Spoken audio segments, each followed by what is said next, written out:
एक पॉइंट है, किल with kindness, मारो मगर प्यार से, किसी के ऊपर एहसान करके, किसी के ऊपर दया करके, तब उसको आप उसके अहम को मार सकते हो।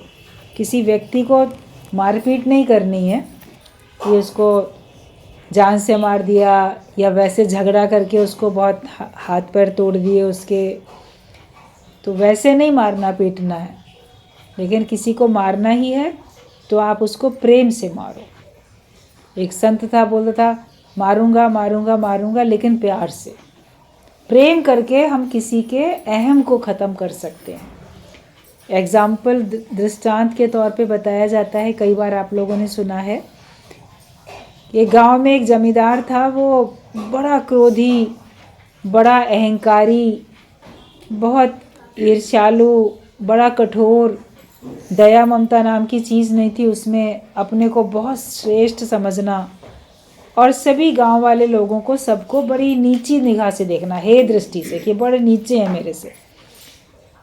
तो वो जब सबको नफरत करके से देखता था तो कोई भी उसको पसंद नहीं करता था अंदर से। लेकिन सब मजबूरी थी, उसी गांव में रह रहे हैं और वो ज़मींदार है सबसे बड़ा वहाँ का, तो उसके पास उनको कभी किसी को काम से जाना पड़ता था, कभी कर्ज ले रखा है, अपनी ज़मीन गिरवी रखी है, कभी कुछ किया हुआ है, तो लोग उससे थोड़ा दबते भी थे, लेकिन उसको पसंद कोई नहीं करता था। और वो इतना कठोर था, किसी को भी मुसीबत में मदद नहीं करता था। गांव वाले सब सोचते थे कि ये कब दुनिया से जाएगा। भाई जो ऐसा व्यक्ति होता है उसके लिए लगता है ना, दुनिया से कब जाएगा भगवान, तुम इसको कब उठा लो अपने यहाँ से, हमारे पास से। वहाँ पर एक संत भी आए। संत तो रटन करते रहते हैं, तो वो गांव में अंदर बस्ती में तो नहीं, लेकिन गांव के बस्ती के बाहर जो सरहद थी वहाँ पर उन्होंने एक पेड़ के नीचे एक अपनी छोटी सी कुटिया बना ली कि थोड़े दिन हम यहीं पर ही रहेंगे।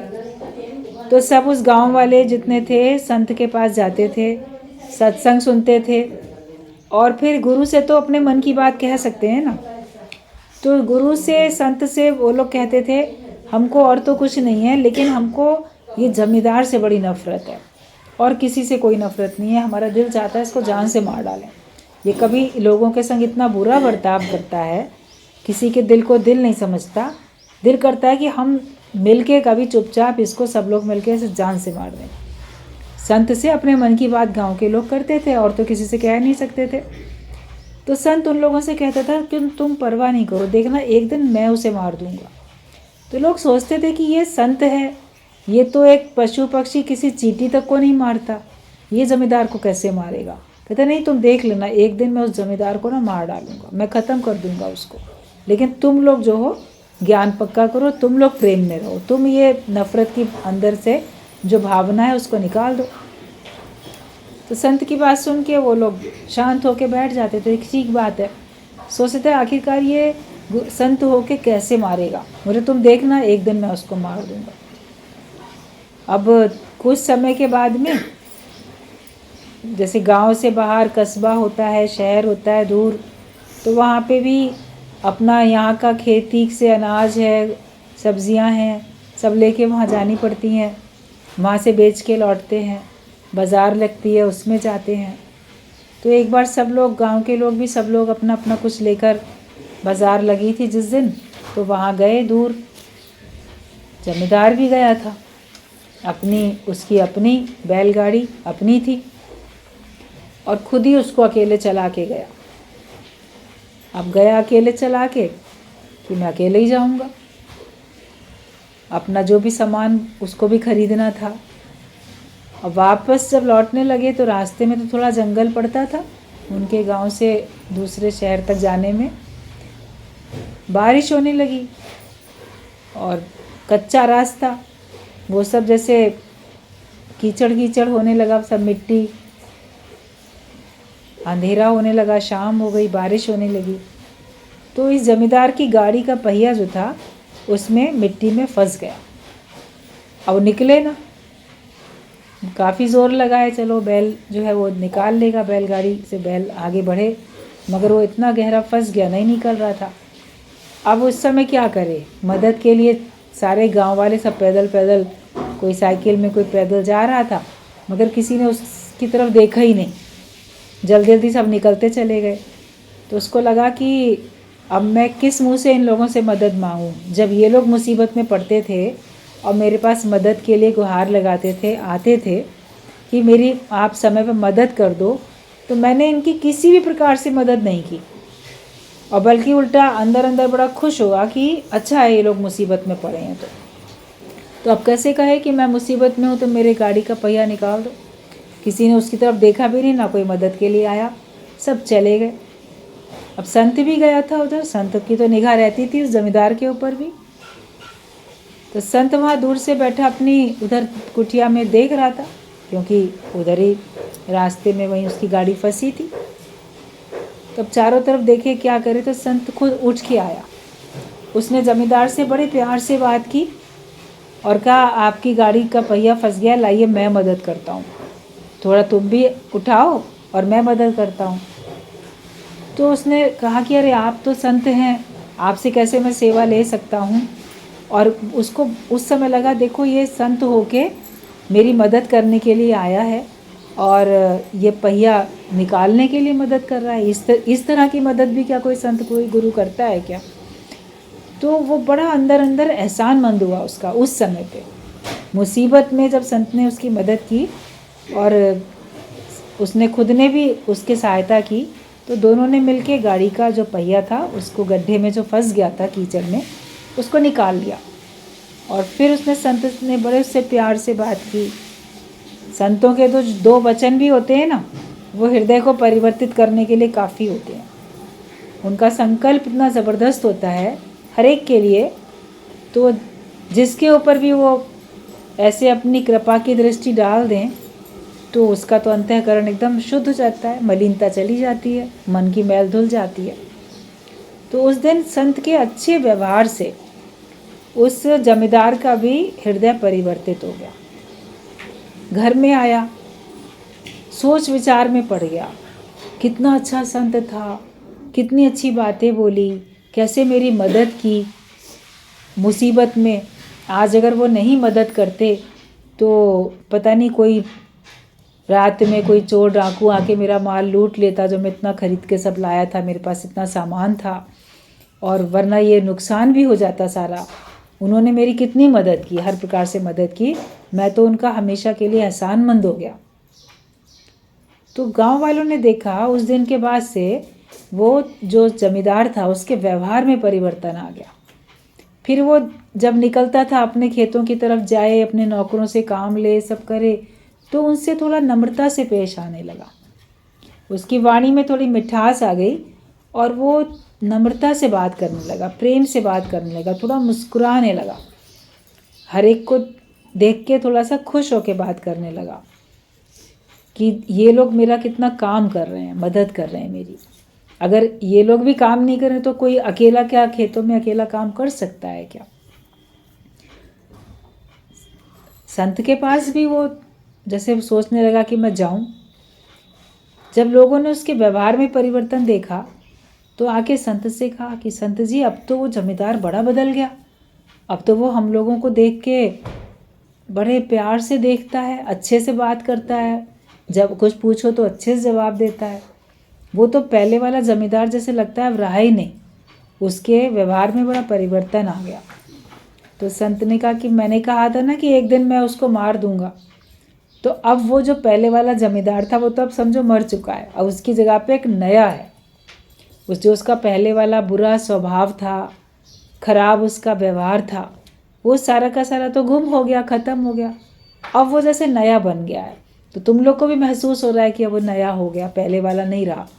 तो वो अब पहले वाला तो मर चुका है, अब जो ये है ये तुम्हारा मददगार होगा। तो संत के संकल्प में इतनी शक्ति होती है और उसका व्यवहार इतना अच्छा होता है जो किसको क्या से क्या बना देता है। तो कहा कि मैंने उसको मार दिया, जो वो जमींदार था मैंने उसको मार दिया। तो उसने कोई लाठी डंडे से, छुरे तलवार से थोड़ी मारा, गोली से थोड़ी मारा, उसको प्रेम से और उसकी मदद करके। वो उसको जैसे उसने मदद की तो उसके अहम को ख़त्म कर दिया। गुरु भी हम सबके अहम को ख़त्म करता है। जो हमारे अंदर अहंकार है इतना ज़बरदस्त, जो किसी के आगे हमको झुकने नहीं देता, तो गुरु उसको ख़त्म कर देता है। आपको खुद लगेगा कि पहले मैं क्या था और अब मैं क्या हो गया। पहले मैं कितना कठोर था, कितना स्वार्थी था, पहले मेरे अंदर में कितनी कितनी खराबियाँ थीं, और अब आप अपने आप को देखोगे तो आप सोचोगे कि अब तो जैसे मेरे अंदर वो पहले वाली बात रही नहीं है, जैसे मैं पूरा बदल चुका हूँ, अब मैं पूरा नया बन चुका हूँ। आपको अपने अंदर का जीव भाव गुम होता हुआ महसूस होगा और आपको अपने में एक नयापन महसूस होगा कि मैं पहले वाला वो व्यक्ति नहीं रहा, मैं जैसे अब नया बन गया हूँ। गुरु चरणों में गुरुमुख बनकर आज मेरा नया जन्म हुआ। आपको महसूस होगा कि आज जैसे मेरा नया जन्म हो गया। ये सच्चे संत की बड़ी खासियत होती है और ये उसकी कृपा होती है कि वो हमको बिल्कुल नया बना देता है।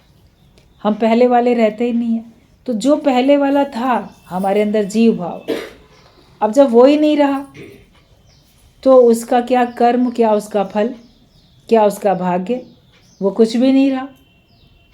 अब आपका नया जन्म है और आपका नया जीवन है। इस नए जन्म में, नए जीवन में आपके नए नए काम हैं।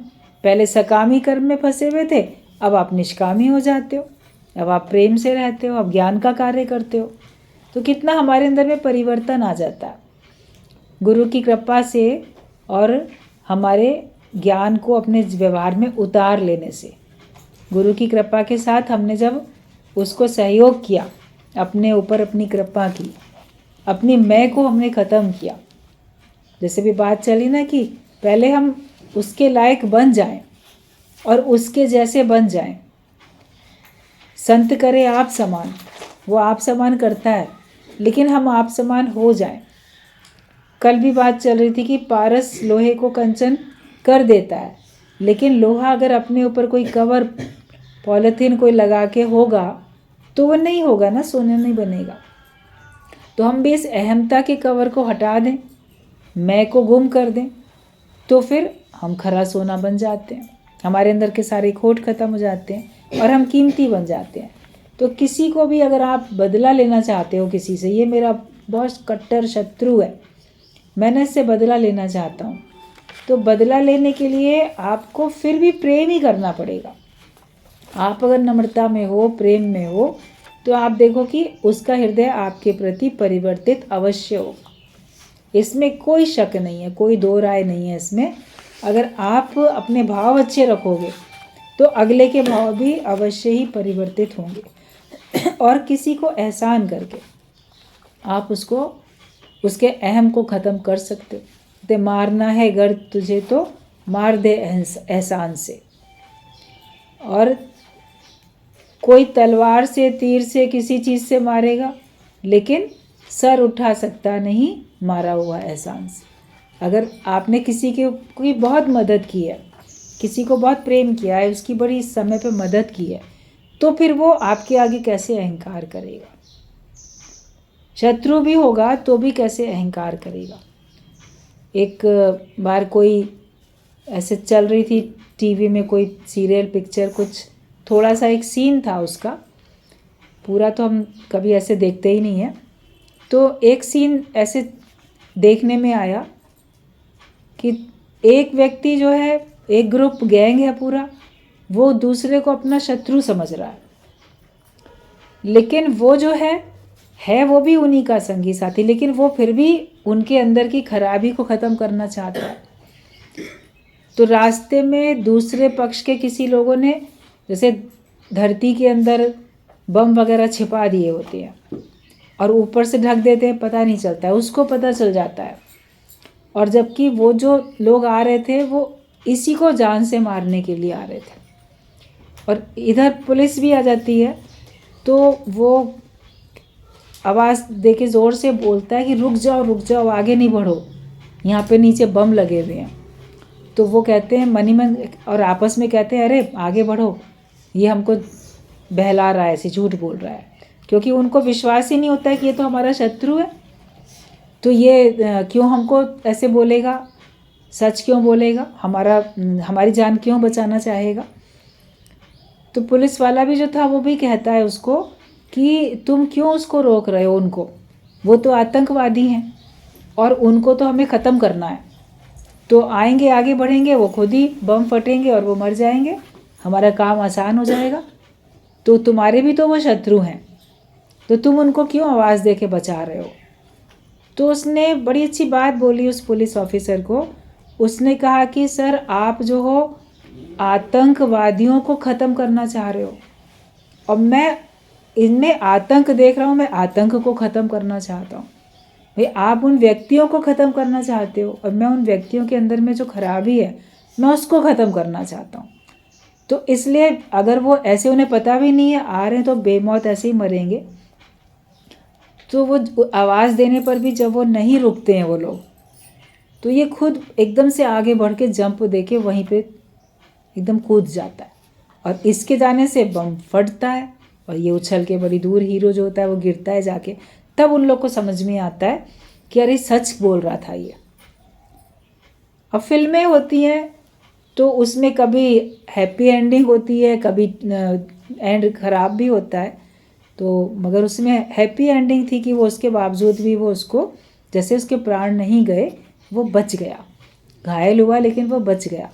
और इधर वो लोग सब उसके इस एहसान में उसके आगे झुक गए और उन्होंने उसके आगे आत्मसमर्पण कर दिया कि सचमुच में तुमने हमारे प्राण बचाए हैं। और वैसे तो वो खुद उसके प्राण लेने के लिए आ रहे थे और उसे पता भी था ये मेरे शत्रु हैं, मेरे प्राण लेने आ रहे हैं, मगर फिर भी उसने दूसरों की मदद की।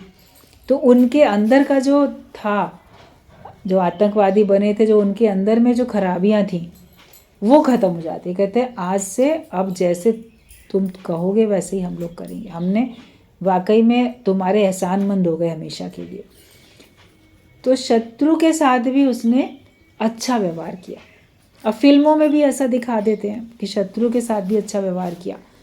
गुरु भी हम लोग को बता देते हैं कि शत्रु के साथ भी तुम अच्छा व्यवहार करो, तो ताकि तो उसके अंदर की जो भावना है, गलत कर्म कराने वाली भावना, वो समाप्त हो जाए। अगर आपके अंदर वाले मन को ही आप ठीक कर लोगे तो फिर वो कोई भी गलत काम करेगा ही नहीं। अपने स्वार्थ के कारण ही तो हम लोग सब लोग गलत काम करते हैं। अपना स्वार्थ पूरा नहीं होता या कुछ चाहिए होता है तो दूसरे का नुकसान करते रहते हैं।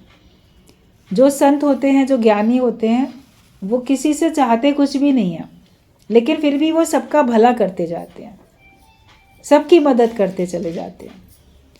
अगर आपको वास्तव में सबको अपना बनाना है या शत्रुता को ख़त्म करना है तो प्रेम करना होगा और समय पे अपनी ओर से मदद करनी होगी। ये नहीं कि ये मेरे लिए नहीं करता तो मैं इसके लिए क्यों करूं, हम क्यों करें। लेकिन अगर कोई मुसीबत में है या उसको आपके द्वारा कोई सेवा मिलेगी तो उससे उसका कुछ भला हो जाएगा, आप समर्थ हो तो आप कर सको, तभी ज्ञान है। समझो ज्ञान आपके अंदर में कि हाँ हम कर सकते थे इसलिए हमने कर दिया। आशा न करे और से, आप करे उपकार। दूसरे से उम्मीद नहीं करता ज्ञानी कि मैंने भला किया है तो ये भी मेरा भला करेगा, मगर वो अपने अच्छे स्वभाव के कारण से सबका भला करता चलता है। तो वो अपनी दया की भावना रख के, काइंडनेस रखता है, उसी से वो हर एक के अहम को मारता चलता है। तो बोला किल विद काइंडनेस। किसी को मारना ही है तो आप अच्छे व्यवहार से उसको अपना बना के उसके अहंकार को मारो। आप उसके अंदर का जो अहम है, जो नुकसान पहुंचा रहा है सबको, उसको भी और उसके संपर्क में आए हुए हर एक को, उसको समाप्त करना है। हर एक के अंदर 5 विकार हैं, 5 विषय हैं और उनसे जुड़े हुए भी अनेक विकार हैं। उसी को तो ज्ञान से गुरु खत्म करता है, तभी तो हम नए बन जाते हैं। पहले इन विकारों के अधीन थे, दुर्गुणों के अधीन थे, इस वजह से हमारे से भी बदकर्म होते रहते थे। अब उनके अधीन नहीं रहते, उनसे हमारा पीछा छूट जाता है। अब जो भी होता है आपसे अच्छा ही होता है। मन से भी सबके लिए अच्छा सोचोगे, वाणी से भी सबके लिए अच्छा बोलोगे और कर्म भी हमारे शरीर से जो होंगे वो दिव्य कर्म होंगे, शोभायमान कर्म होंगे, अच्छे कर्म होंगे। बाहर के कर्मों को देखकर ही तो कोई अंदाज लगाता है व्यक्ति कैसा है। व्यवहार को देखकर, भाव को देखकर, भाषा को देखकर उसी से पता चलता है कौन व्यक्ति कैसा है। आपके रोम रोम से, आपकी दृष्टि से, वाणी से सबसे ज्ञान छलकना चाहिए और झलकना चाहिए। झलके भी और छलके भी। जैसे ओवरफ्लो होता है ना, कोई कप चाय का भरा हुआ पानी दूध का छलकता है, उसको ज़रा सा भी हिलाओ तो उसमें से छलकेगा। तो ऐसा ज्ञान आपके व्यवहार से छलकता रहना चाहिए और झलकना भी चाहिए, दिखना भी चाहिए। हर एक महसूस भी करे, देखे भी, और जब देखे तो व्यवहार अच्छा आपका दूसरे को प्रभावित भी करेगा। बदला लेना है तो भी प्रेम करोगे, प्रेम करना है तो भी प्रेम करोगे। मतलब प्रेम के सिवाय तो कुछ और है ही नहीं संसार में। अच्छी भावना ही सबको रखनी है, उससे दूसरे का नुकसान है नहीं, आपका भी कोई नुकसान नहीं है। प्रेम करने में क्या नुकसान है? मन को मोड़ने में तुम ही तो ऊंचे बनोगे। बोलते जो पहले मुड़ जाएगा वो महान हो जाएगा। अच्छे काम करने के लिए पहल खुद करो। आप सोचते हो पहले दूसरा मेरे से अच्छा व्यवहार करे तब मैं अच्छा करूँगा। तो अच्छा व्यवहार, अच्छा काम खुद शुरू करना चाहिए ना। और काम में तो सोचते हो पहले मैं कर लूँ ताकि मेरा नाम हो जाए, फर्स्ट आ जाए हर काम में। छोटे बच्चे होते हैं, उनको आप कहते हो क्लास में बच्चे फर्स्ट आना है तुमको, सबसे पहले तुम्हारा नाम होना चाहिए, एकदम मेरिट लिस्ट में सबसे पहले तुम्हारा नाम होना चाहिए फर्स्ट नंबर पे, बाद में औरों का नाम हो। तो अच्छा काम करने में आप दूसरे को क्यों कहते हो कि पहले वो कर ले फिर मैं करूँगा? पहले आप करो तो आपको देख के सब लोग काम करें ना, अच्छा काम करें तो आप ही का तो नाम होगा कि इससे हमने अच्छा काम सीखा। पहल अच्छे काम की खुद करनी है। परमात्मा को भी तभी प्यारे लगोगे, भगवान भी फिर आपको सबसे पहले पहले चुन लेगा। और भगवान से मिलने के लिए भगवान जैसा बनना पड़ता है। कहा जाता है जो मिलना है भगवान से तो मिल पहले इंसान से, कैसे दर्शन देगा मालिक बिन पूछे दरबान से। किसी के महल में कोई दरबान है गेट पे, तो अंदर कोई आता है तो पहले उस चौकीदार को उसको कहना पड़ता है ना। वो कहता है हाँ किससे मिलना है, कहाँ जा रहे हो, क्यों जा रहे हो, क्या काम है। किसी ऑफिस में भी पहले बाहर ऑफिसर से मिलने के लिए पहले बाहर बताना पड़ता है, फिर अंदर जाके वो पूछ के आता है फलाना मिलने आया है, अंदर भेजें। हाँ होती है तब जाते हैं लोग।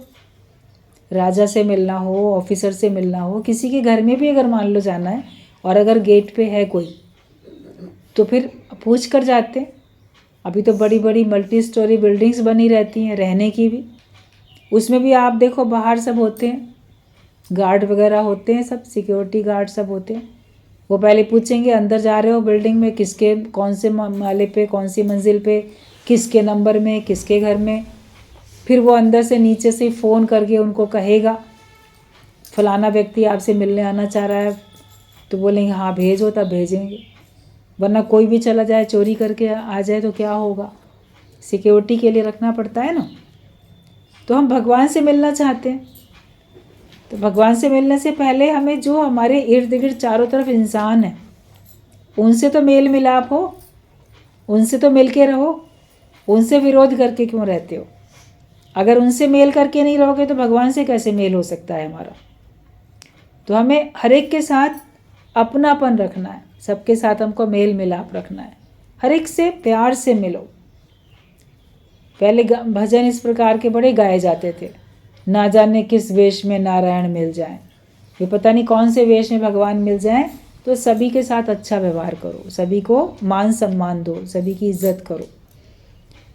और जब सबके दिल में आपके लिए आशीर्वाद होगा, सबके दिल में आपके लिए प्रेम होगा, तो भगवान आपको अपना बना लेंगे।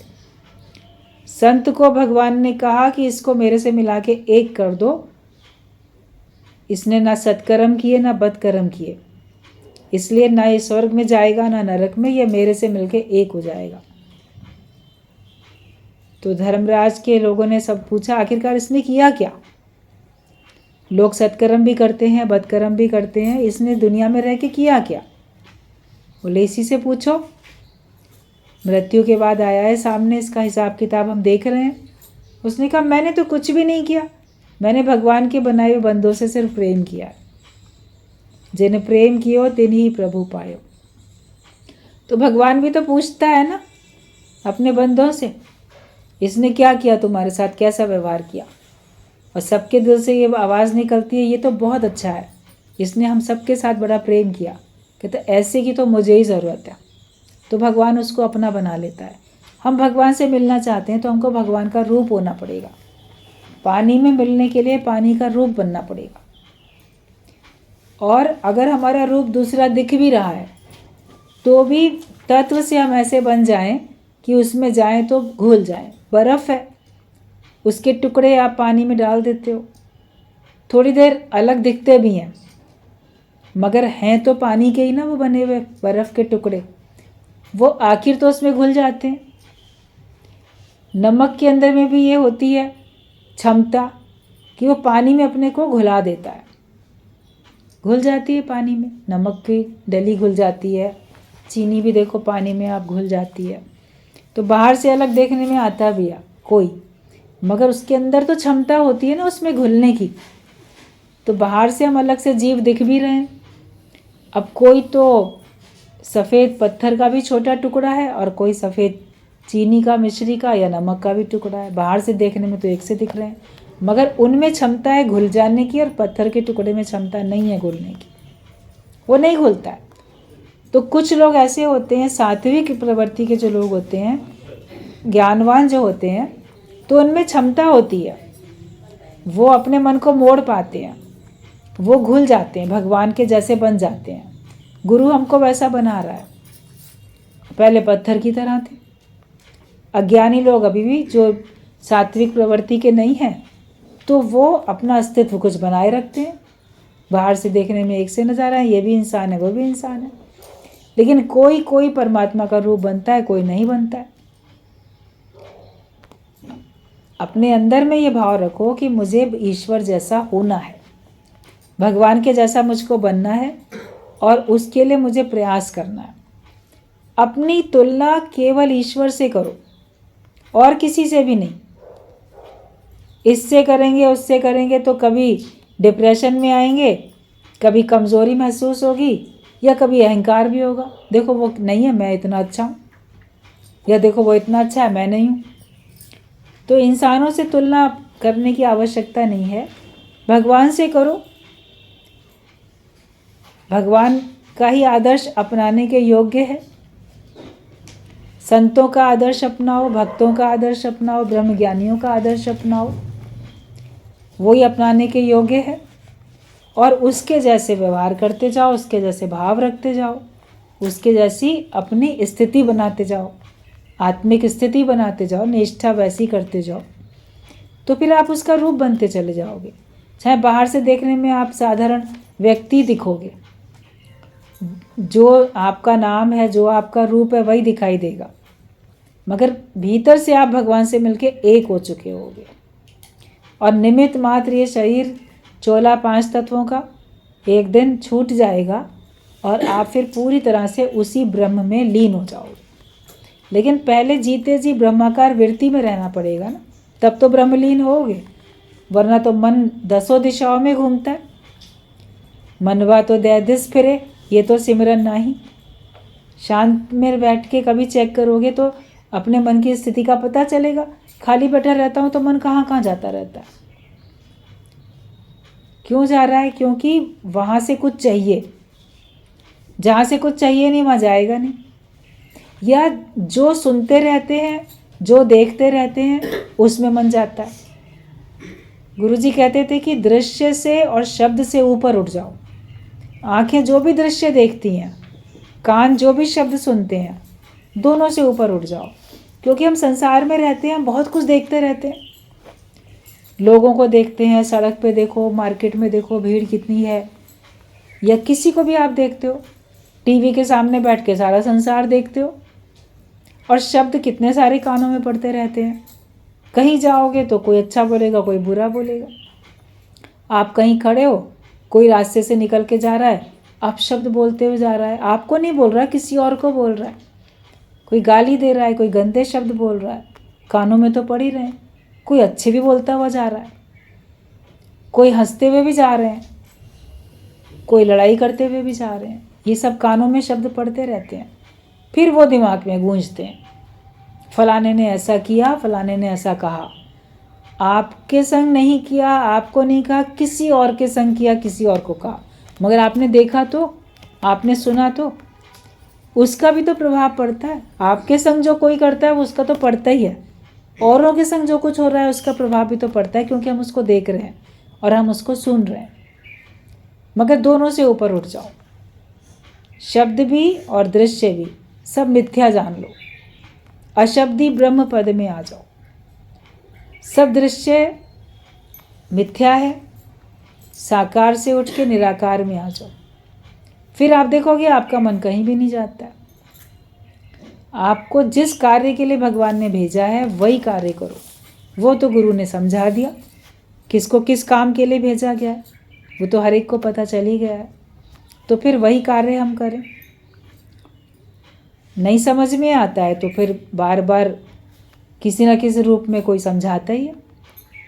खुद भी समझ में आएगा कि मैं आया हूँ तो आनंद में रहने के लिए आया हूँ ना, शांति में रहने के लिए आया हूँ। अशांत रहना तो कोई भी नहीं चाहता, परेशान होना तो कोई भी नहीं चाहता। हर एक को मन की शांति चाहिए, तो उसी के लिए प्रयास करो मेरा मन शांत रहे, उसमें अशांति ना आने पाए और मैं अपने ही आनंद में डूबा रहूँ। तो मारना ही है किसी को तो आप काइंडनेस से, दया की भावना रख के आप किसी को समाप्त करो, वरना ऐसे किसी को मारोगे तो आपके कर्म ही बनेंगे। ब्रह्म ही जगत का रूप है। जब जगत को संकल्प से तुम लय करोगे तो ब्रह्म ही तो बचता है। आप सारे संसार की प्रलय कर दो तो बचेगा कौन? कुछ तो बचेगा, तो जो बचेगा वो ब्रह्म है।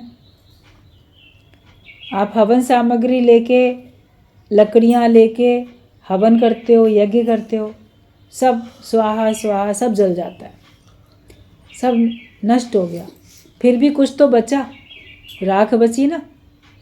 सब तो जल गया मगर वो राख बची। और जो भगवान के आगे ऐसे हवन कुंड में राख बचती है तो वो भभूत कहलाती है। उसको लोग प्रसाद की तरह से लेके जाते हैं, माथे पे लगाते हैं, बल्कि चख भी लेते हैं। तो ये नहीं कि सब स्वाहा हो गया तो कुछ बचा ही नहीं, वो भभूति, वो राख तो बच गई। तो सारे जगत को आप ज्ञान की अग्नि में जला के स्वाहा करोगे तो ब्रह्म तो बचेगा ना। वो ही सत्य है, जो बच गया वो सत्य है, जो नष्ट हो गया वो तो जगत था, जाने वाला था। तो सबकी प्रलय होती जाती है, लेकिन ब्रह्म का कभी नाश नहीं होता। इस देही का होता नाश है, तू तो साक्षी स्वयं प्रकाश है। तुम ही साक्षी हो, तुम्हारा कभी नाश होने वाला नहीं है। तो जगत को संकल्प से अपने लय करोगे तो ब्रह्म ही तो बचेगा। सूरज भी तुम्हारा दही दर्शन करने आता है। तुम तो सूर्य नमस्कार करते हो, सूर्य का दर्शन करते हो, सोचो सूर्य भी तुम्हारा ही दर्शन करने तो आ रहा है। तुम वो ब्रह्म स्वरूप हो, भगवान का रूप हो, सारी प्रकृति तुम्हारा दर्शन कर रही है और तुम सारी प्रकृति में परमात्मा का दर्शन करने वाले बन जाओ। हर रूप में है ही भगवान, भगवान के अलावा कुछ भी नहीं है। मनुष्य देह के लिए सभी देवता तरसते हैं, क्योंकि इसी जन्म में आके उनको मुक्ति मिलती है। अगर मनुष्य शरीर ना मिले तो मोक्ष भी नहीं मिल सकता। इसलिए देवता भी चाहते हैं कि ये हमारे सत्कर्मों का जो पुण्य फल है, जिसके कारण हम देवी देवता बने हैं, ये समाप्त हो, फिर हमको मनुष्य योनि मिले, फिर हम ज्ञान पक्का करें और फिर हम भगवान से मिलके एक हो जाएं। वो लोग भगवान के साथी भले बनते हैं, कार्यकर्ता भले बनते हैं, लेकिन भगवान का रूप थोड़ी बन जाते हैं। वो तो फिर ज्ञान से कोई अपने को जब पूरा गुम करेगा तब भगवान से मिलके एक होगा। लहर भी सागर से जुदा नहीं है। समुद्र में लहरें उठती हैं नाम अलग है लेकिन सागर से तो अलग नहीं है। ऐसे ही तुम्हारी हस्ती ब्रह्म से है, ब्रह्म से जुदा नहीं है। वास्तव में सच है सिर्फ ब्रह्म, जैसे सागर ही सत्य है, लहर मिथ्या है। लहर उसका रूप है समुद्र का, फिर भी वो मिथ्या है क्योंकि वो बनती है और मिटती है, लेकिन जिससे बनी जिससे मिटी वो हमेशा रहता है। अनेक लहरें उत्पन्न होती रहती हैं। समुद्र किनारे खड़े हो जाओ, देखो कितनी लहरें आती हैं, किनारे से वापस जाती हैं, फिर आती हैं जाती हैं। संसार में लोग आना जाना करते रहते हैं, लेकिन ब्रह्म जो है वो हमेशा रहता है। सागर वही रहता है, सागर थोड़ी आना जाना करता है, उसकी लहरें आना जाना करती हैं, जबकि लहर भी सागर का ही रूप है, उसके बावजूद भी अलग है। तो हम भी ईश्वर का रूप है, उसके बावजूद भी अलग है। तो भले अलग कहने में आता है, तत्व से देखो तो एक ही है। तो वास्तव में सच है तो केवल ब्रह्म जैसे सागर। तुम जड़ मूर्ति में ही नहीं पर चेतन मूर्ति में भी तो भगवान देखो। पत्थर की मूर्तियों में, सोने चांदी की मूर्तियों में, मिट्टी की मूर्ति में, कागज़ की तस्वीरों में हम भगवान देख लेते हैं, लेकिन भगवान की बनाई हुई जो भी चीज़ है उन मूर्तियों में भी हमको भगवान देखना। जो चेतन प्राणी सब हमको चलते फिरते दिखते हैं, हमें उनमें भी भगवान देखना है। कृष्ण की महिमा ज्ञान सहित है। अगर उसमें ज्ञान नहीं तो उसकी क्या महिमा है? तुम्हारे अंदर भी ज्ञान है तो तुम्हारी महिमा है। गुरु है वाणी, वाणी है गुरु, विचवाणी अमृत सारे। तो गुरु की महिमा भी तो ज्ञान के कारण है। आज अगर कोई ज्ञान नहीं सुनाता है तो वो गुरु थोड़ी है, फिर उसकी महिमा ज्ञान की वजह से है, और ज्ञान भी उसके कारण से प्रकट हो रहा है। अरस परस बात होती है। कृष्ण भगवान बांसुरी बजा रहे हैं, बांसुरी की महिमा भगवान के हाथों में बजने से है, और बांसुरी नहीं होगी तो भगवान बजाएंगे किसको? तो अरस परस बात हो जाती है। तुम और तुम्हारी शक्ति भले अलग अलग है, पर तुम उससे जुदा नहीं, वो तुमसे जुदा नहीं। तुम्हारी सत्ता से ही जगत है, पर तुम उसमें नहीं हो। शक्ति तो तुम्हारी है, तुम उससे अलग नहीं हो, लेकिन सत्ता जो है तुम्हारी वो तुम्हारे अपने आप की है। तुम जगत में नहीं हो। भगवान ने कहा कि ये जगत मुझ में है लेकिन मैं उसमें नहीं हूँ, मतलब कि मैं उसमें लिपायमान नहीं हूँ, मैं उसमें अटका हुआ नहीं हूँ। जब ये श्लोक भगवद गीता में आता है तो कई बार लोगों को बड़ा कन्फ्यूज़न होता है। भगवान ने कहा सब कुछ मैं ही बनाऊँ, मेरे से ही सब बना है, तो फिर मैं उसमें नहीं हूँ कैसे बोल दिया? कहने का जो भाव है भगवान का वो तो पहचानो, वो तो समझो। मतलब हम उसमें अटके नहीं हैं, हमारे से वो है मगर वो मेरे में है, मगर मैं उसमें नहीं हूँ। मतलब मेरा उससे कोई लेना देना नहीं है, निर्लेप न्यारा हूँ मैं उससे। तो वो जो मैं भगवान बोल रहे हैं वो तत्व की बोल रहे हैं, और व्यक्ति जो बोलता है मैं, तो उसका जगत से लेना देना है। अभी आपकी मैं आपके अंदर भी विद्यमान है, आपके शरीर में भी विद्यमान है आपकी मैं, तो तुम्हारा मन कितने चीज़ों में पड़ा भी तो है। तुम उसमें भी हो, उसमें भी हो। तुम क्या केवल अपनी देह में हो? तुम अपने परिवार वालों के अंदर भी हो, प्राण उसमें बसे पड़े। अपने धन संपत्ति में भी तुम हो। मेरी चीज़ मेरा कह के उसमें अटक भी गए, मेरे का घेरा बना लिया, उसमें अटक गए। तो तुम केवल एक शरीर में थोड़ी हो, तुम तो पता नहीं कहाँ कहाँ हो। एक दिल के टुकड़े हजार किए, कोई कहाँ गिरा कोई कहाँ गिरा, जगह जगह तुम्हारा मन अटका हुआ है। भगवान ने इतना सब बड़ा बना दिया संसार, पूरा विश्व, भगवान कहीं अटके हुए नहीं है, किसी में भी विशालता में है, और मनुष्य जो है विशालता में रहता नहीं है। इसलिए कहा कि मैं नहीं करो, तुम करो। भगवान तू ही है, तू ही है, तू ही। सब जगह पहले ये अभ्यास पक्का करो कि तुम हो। जीव भाव में रह के अपनी मैं करोगे तो तुम्हारे अंदर में दोष है। तो जब तक हमारे अंदर जीव भाव है, तुम करना है, फिर तो मैं ही तो हूँ हो जाता है। एक है मैं हूँ, एक है मैं ही तो हूँ। दोनों बातों में कितना अंतर है। मैं हूँ, अहंकार करते हो, रावण की तरह, हिरण्यकश्यप की तरह, सबकी तरह, मैं हूँ, तो वो मैं हमने शरीर से लगा रखी है, तो वो दोष है, पाप है। लेकिन मैं ही तो हूँ, सब जगह मैं ही तो हूँ, अपना आप करके देखते हो तो वो पुण्य हो जाता है, वो पाप नहीं रहता है। कि जगत तुमसे है, तुम्हारी सत्ता से जगत दिखता है, पर तुम उसमें नहीं हो।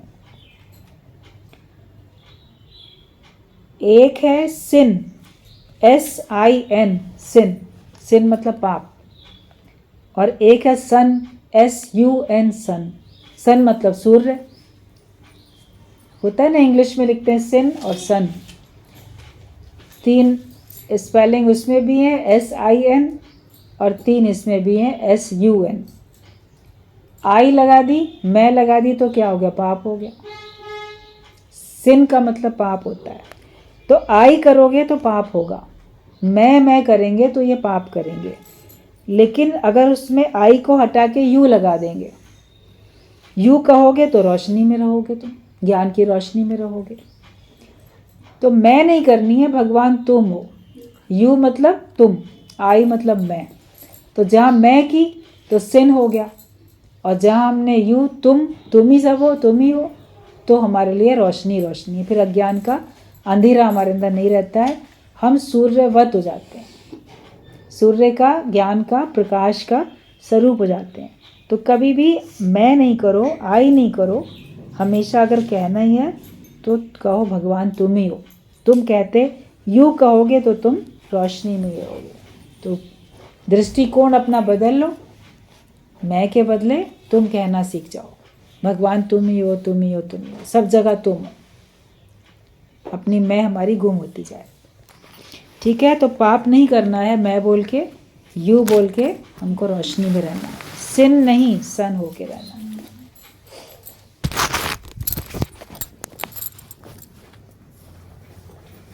ठीक।